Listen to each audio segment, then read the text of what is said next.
दोस्तों, मोटिवेशनल हर वक्त नहीं रह सकती और मोटिवेशनल होना बहुत ज़रूरी नहीं। मोटिवेशन का मतलब ये कुछ ऐसी चीज़ें हैं जो दूर हों, हमारे पास एनर्जी इतनी कि वहाँ तक पहुँचने के लिए वो मुकाम रहे। मोटिवेशन एक ऐसा फैक्टर है ज़िंदगी में, कामयाबी का बहुत बड़ा फैक्टर है, वो है स्टैमिना। तादेर किसी मकसद के साथ जीना। मसलन आप कहें कि मैं जज बनना चाहता हूँ, आज आप कानून पढ़ें, सोचा कि आप वकालत शुरू कर गए। इसके बाद मैंने इम्तिहान दिया और फिर जज बन गया। एक मोटिवेशन, जैसे आपने वकालत की डिग्री ली और फिर आपने सोचा कि मेरा दोस्त या मेरा रिश्तेदार अमेरिका गया है या आउट ऑफ कंट्री गया है, लेकिन वो बहुत सेटल हो गया, इसने वकालत भी नहीं की और आपको वीज़ा भी मिल रहा है, आप आउट ऑफ कंट्री चले गए। फिर उसका मतलब ये हुआ कि आप मोटिवेशन वहीं की वहीं रह गई। स्टैमिना और उसके ख्वाब के साथ साथ जीना।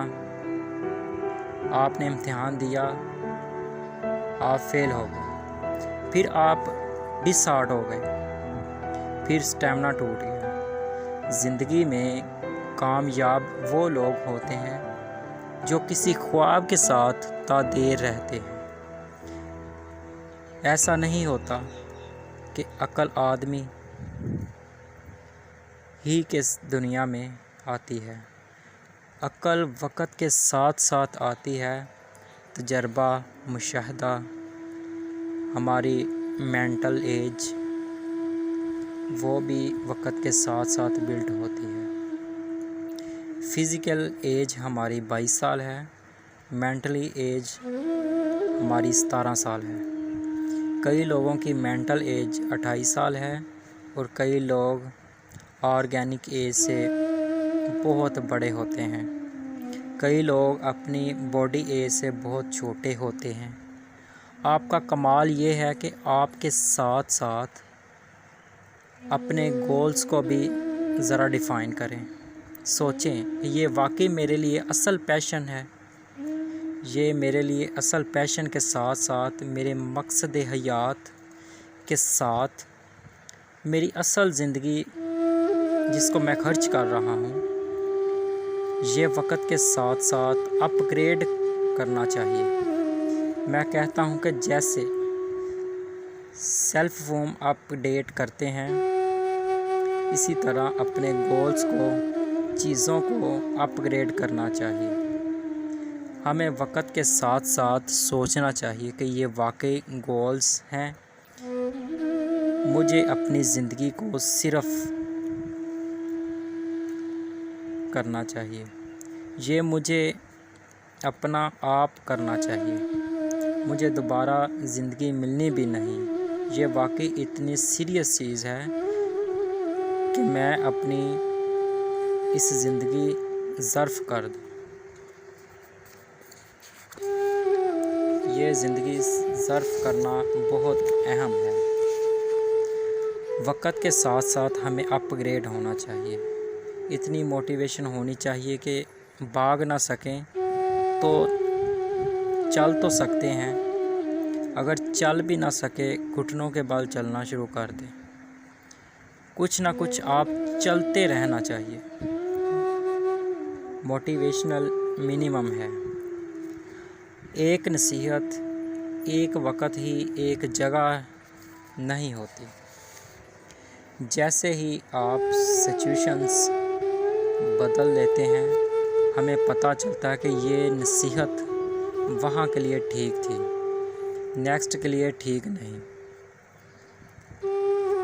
ये कहानी ट्राई अगेन बचपन से पढ़ी लेकिन किसी ट्राई में पता चला कि ये हमारा काम नहीं, पीछे हट जाना चाहिए। ट्राई से हमें बहुत बड़ा सबक मिलता है, वो है कॉमन सेंस। उसे भी इस्तेमाल करना चाहिए। अगर आप गलत बस में बैठ गए हैं तो आपको पता चल गया कि ये गलत बस है, तो वहाँ पर ये पहुँचना नहीं कि मैं वहाँ पहुँचकर रहना है, गलत जगह पहुँचकर ही रहना है। आपका कमाल ये है कि आपने निकलना है वहाँ से, आपने उतरना है उस बस से और बस चेंज करनी है। अगर आपको पता चल गया ये मेरा काम नहीं है तो काम बदल लेना चाहिए। ये लाज़म नहीं कि आपने तय कर दिया कि वो ही मेरे लिए ज़रूरी है। खुदा ने नसीब कहीं और लिखे होते हैं। बड़े बड़े लोगों की कहानियाँ निकाल कर देख लें, उनकी ज़िंदगियों का मुशाहदा कर लें, कामयाब तरीन लोगों की ऑटोबायोग्राफ़ी पढ़ लें। वो कुछ और प्लान करते हैं और नेचर का कोई और प्लान था। फिर क्या हुआ, खुदा उस काम पर ले गया। पता चला कि ये काम उससे ज़्यादा बड़ा था। हमें उस प्लान को भी कभी कभी समझना चाहिए। कुदरत आपको कहाँ गुजारती है, कैसे गुजारती है और क्या गुजारती है और किस तरह करवाती है और उसकी क्या शेप्स बनती हैं, ये अपने दिल से पता चलता है। ये बाहर से जवाब नहीं लिया जा सकता। आपको अंदर से जवाब आने लग जाता है, ये काम मेरा है, ये काम मेरा नहीं। जो भी स्किन के अंदर है वो आपके अंदर की दुनिया है, जो स्किन के बाहर है वो बाहर की दुनिया है। अगर आप बाहर की दुनिया से खुश हैं, मिलते हैं, सोशल हैं, एक्सप्रेस करते हैं, शेयरिंग करते हैं, दोस्तियां बनाते हैं, लोगों के साथ मिलकर काम करना अच्छा लगता है, इंटरेक्ट करना अच्छा लगता है,